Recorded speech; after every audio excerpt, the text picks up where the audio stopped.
അത് വേണം. അപ്പോൾ ഇതെല്ലാം കോൺട്രവേഴ്സീസിൽ ചെന്ന് പെടുന്ന കാര്യങ്ങളായിരുന്നു അല്ലേ?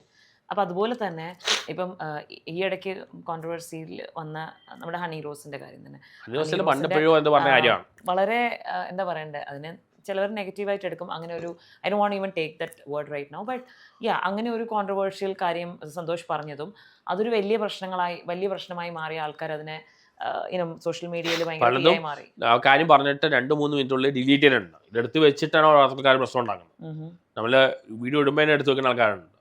അവരൊക്കെയാണ് പ്രശ്നം ഉണ്ടാക്കിയത്. But when we are saying that, there could be some reasons why her body is like that, or എന്തെങ്കിലും കാരണവശാലായിരിക്കും അങ്ങനെ. എന്നെ കുറിച്ച് അധികം പറയില്ല. പറഞ്ഞു കഴിഞ്ഞാൽ ഭയങ്കര പ്രശ്നമാവും. അപ്പോൾ ബോജയ്ക്ക് പറ്റിയ അവസ്ഥ എനിക്ക് വരും. അതിനെ കുറിച്ച് പറയുന്നത്. സോ എപ്പോഴെങ്കിലും ഇങ്ങനെ സന്തോഷം തോന്നിയിട്ടുണ്ടോ അങ്ങനെ ഒരു കാര്യം ഞാൻ പറയാൻ പാടില്ലായിരുന്നു എന്ന്? Repentance you felt at some point in time? അത് തോന്നിയില്ല. സോറി പറഞ്ഞിട്ടുണ്ട്. അതുകൊണ്ടാണോ വീഡിയോ ഡിലീറ്റ് ചെയ്ത അത് കോൺട്രവേഴ്സി പേടിച്ചാണോ വീഡിയോ ഡിലീറ്റ്? സോറി എന്ന് തോന്നിയിട്ട് ചെയ്യണം. ഞാൻ